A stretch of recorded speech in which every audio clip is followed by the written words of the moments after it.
प्रभु यीशु मसीह के नाम में आपको अनुग्रह, शांति और आशीष मिले। ये घटना काफी पुरानी है जो रिकॉर्डेड है और वो 1775 ईस्वी यानी 200-250 साल पहले की घटना है।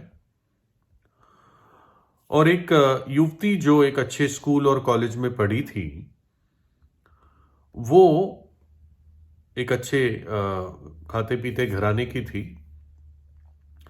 और वो एक नगर में रहने लगी। अपने एजुकेशन के बाद शायद वहाँ काम करती थी या जो भी था, और किसी कारणवश वो बहुत बीमार पड़ गई। उसका जो पिता था वो परमेश्वर का भय मानने वाला व्यक्ति था, तो उसने उसके लिए एक अलग से घर या अपार्टमेंट अरेंज किया, किराए पे लिया, ताकि उसको कुछ वातावरण में बदलाव मिले और उसकी सेहत ठीक हो सके। और ऐसी जगह रखा जहाँ पे केयर टेकर भी होते हैं, मतलब जो किराए पे उस जगह को लेते हैं तो उनका ध्यान रखने के लिए, साफ सफाई के लिए केयर टेकर्स भी होते हैं।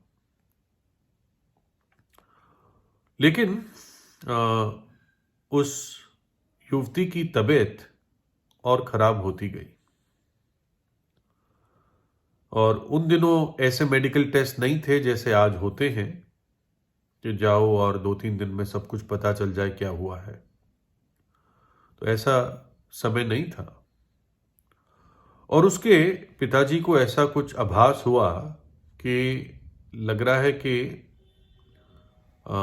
इसकी तबीयत काफ़ी खराब है और शायद जो नहीं होना है वो भी हो सकता है, यानी मर भी सकती है। तो पिताजी ने अपनी बेटी के पास जाके कहा कि देखो बेटे, अब समय है कि तुम अपनी आत्मा के बारे में सोचो और अनंत काल के बारे में तू क्या सोचती है। क्योंकि कॉलेज से निकली हुई थी, कई लोगों के विचार धारणा कॉलेज के बाद बदल जाते हैं। तो पिताजी ने पूछा कि क्या सोचती है तू अपनी आत्मा के बारे में और अनंत काल के बारे में। और वो एकदम बोली कि मुझे ये सब बातें मेरे से ना करो, अनंत काल की बातें ना करो। तुम सोच रहे हो कि मैं चली जाऊंगी, मुझे रास्ते से हटाना चाहते हो, लेकिन मैं इतना जीऊंगी कि जो कुछ तुम्हारे पास है उन सब का मैं आनंद उठाऊंगी। जो कुछ तुम्हारे पास धन संपत्ति है मैं सब उसका आनंद उठाऊंगी। ये सुनकर पिताजी को बुरा लगा, मैं समझता हूं, और वो वहां से चला गया। अगली शाम जो घर की केयर टेकर थी उसने कहा कि मैडम, मुझे लग रहा है कि आपके चेहरे से, आपके भाव से कि आपकी तबीयत ठीक नहीं है। तो वो एकदम बोली, वो युवती के तबीयत ठीक नहीं है, मैं तो ठीक हूं। मेरे साथ ऐसे बात क्यों करते हो, मेरे साथ मौत की बात क्यों करते हो। जबकि वो कुछ बोली नहीं थी ऐसा, उसने यही कहा था आपकी तबीयत ठीक नहीं लग रही है। तो फिर वो केयरटेकर बोली कि नहीं नहीं, आपकी तबीयत वास्तव में ठीक नहीं लग रही है। आज जो नौकरानी है वो आपके साथ ही बैठी रहेगी रात को, आपके पास ही। तो बोली नहीं नहीं, मैं मरने वाली नहीं हूं। और वो सो गई, मतलब सब घर के लोग सो गए। और सुबह 4 बजे एकदम उसने उस नौकरानी को उठाया और वो नौकरानी बोली, मैडम क्या है। तो वो एकदम, जो युवती बोली कि मैं मर रही हूं, मैं मर रही हूं। तो परिवारजनों को बुलाया गया। उसके पिताजी को खबर भेजी गई कि तबीयत बहुत खराब है आपकी बेटी की। और जब केयर टेकर उसके पास आई, लड़की के पास आई, तो वो बस यही बोलती रही, मैं अभी नहीं मरूंगी, मैंने निर्णय किया है, मैं नहीं मरूंगी, मैं जीऊंगी। उससे पहले सुबह 4 बजे खुद ही कह रही थी, मैं मरने वाली हूं, मैं मरने वाली हूं। लेकिन ये समझो कि रोशनी बुझ रही थी उसके जीवन से, और फिर खुद ही कहने लगी, मुझे लग रहा है कि मैं अब मरने वाली हूं। और फिर एकदम दुख में और बड़े उलझन में उसने चीख के पुकारा कि हे प्रभु मैं क्या करूं, हे प्रभु मैं क्या करूं। तो जो नौकरानी थी उसने ये बात कही कि प्रभु की तरफ, उद्धारकर्ता की तरफ अब मुड़ जाओ। बस इतना कहा, उद्धारकर्ता की तरफ अब तुम मुड़ जाओ, उसकी तरफ आ जाओ। और बस इतना उसने सुना और वो फिर अपने तकिए पे उसका सिर वापस गया और बस वो मर गई। ऐसी घटनाएं बहुत लोगों के जीवन में होती है, लेकिन हम कुछ बात इसमें से प्रैक्टिकल जीवन के लिए और अनंत जीवन के लिए सीख सकते हैं। बाइबल हमें यह आश्वासन देती है कि जब तक मनुष्य के नथनों में सांस चल रही है तब तक उसके पास उद्धार की आशा है। यानी आशा है, मौका है कि वो व्यक्ति अभी भी बच सकता है नरक के दंड से, जब तक उसके नथनों में सांस चल रही है। जब सांस बंद हो जाएगी तो मौका चला गया। जब तक सांस है तब तक मौका है एक मनुष्य पापों की क्षमा प्राप्त कर ले। मृत्यु के बाद कोई आशा नहीं है। कथा कहानियां बहुत है कि कुछ समय नरक चले जाओगे और ऊपर घर वाले मोमबत्ती चढ़ाएंगे और फिर आत्मा स्वर्ग चली जाएगी। ये सब कहानियां हैं, कुछ नहीं होता। प्रभु यीशु मसीह ने कहा, मैं तुमसे सच सच कहता हूं, यदि तुम मन ना फिराओगे तो सब के सब वैसे ही नाश होंगे। परमेश्वर इसी जीवन में मनुष्य को मौका देता है सब कुछ उसके साथ ठीक करने के लिए। मन फिराओ क्योंकि परमेश्वर का राज्य निकट है। जब उस लड़की के बारे में सोचते हैं जो बहुत आशा लगाए रखी थी कि मैं जीवन जीऊंगी, मैं सब चीजों का आनंद उठाऊंगी, मेरा पिताजी अमीर आदमी है और मेरा हक है उन सारी चीजों पर, लेकिन बीमार पड़ गई और पिताजी ने निवेदन भी किया, उसको सोचने को कहा, तब भी उसने अनंत काल के बारे में नहीं सोचा, कठोरता का व्यवहार किया। परमेश्वर के साथ अपना जीवन ठीक कर सकती थी उस बीमारी के बिस्तर पर भी, लेकिन नहीं किया।